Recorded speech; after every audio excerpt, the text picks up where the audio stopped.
Навлизаме в ромската душевност TV7 и вярно с оригинала. Оптимисти ли са ромите? Ти оптимист ли си по принцип? Не, аз съм си обикновен човек съм си.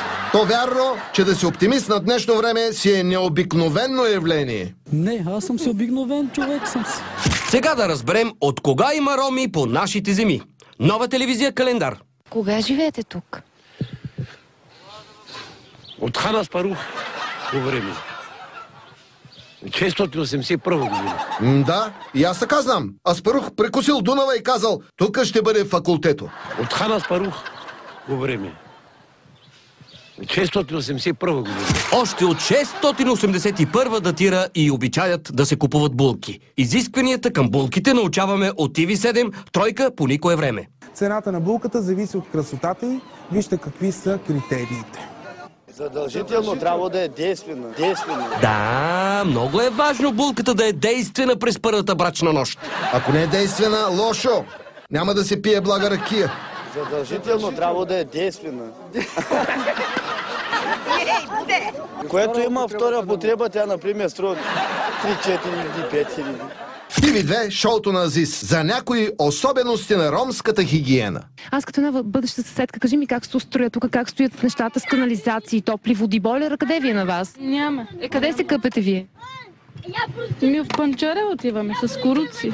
С коруци? Да. Лесли коручка, малеле, лесли коручка, малеле.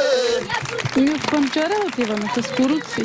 С коруци? Да. Яхваме коручката и отиваме в новините на BBT. Следва уестърна «Имало едно време в факултето». Разгневена ромка сипе закани към лошия шериф Бойко Борисов.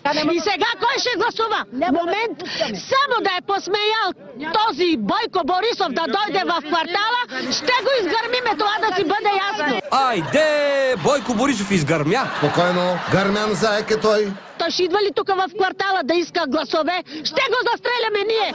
Да видим друга ромка, която не е толкова агресивна, а се оплаква от полицейски произвол. Календар на Нова телевизия. Аз помислих, от уния как им викат. Викам, това не сте инджи. Инджи. От уния дето слагат тук, как му викат, качулки.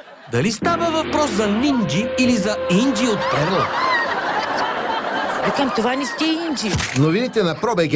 Афектиран ром отхвърля обвиненията, че фирмата му е фалшива. Дайте ми вашите имена. Не ми викайте. Вашите имена иска, понеже казвате, че е фалшлива фирмата. Ясно.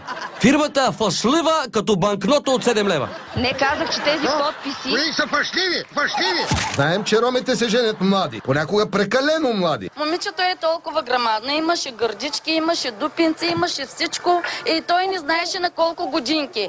На колко годинки? Щом си имала всичко, е била поне на 10 годинки. Направо, стара мома! Имаше всичко и той не знаеше на колко годинки. Но ромите не са виновни. Телевизията развращава младите. Значи секса и демокрация в България. По телевизорите по цял ден дават сексови и наши деца още от малки ги гледат. Права е жената.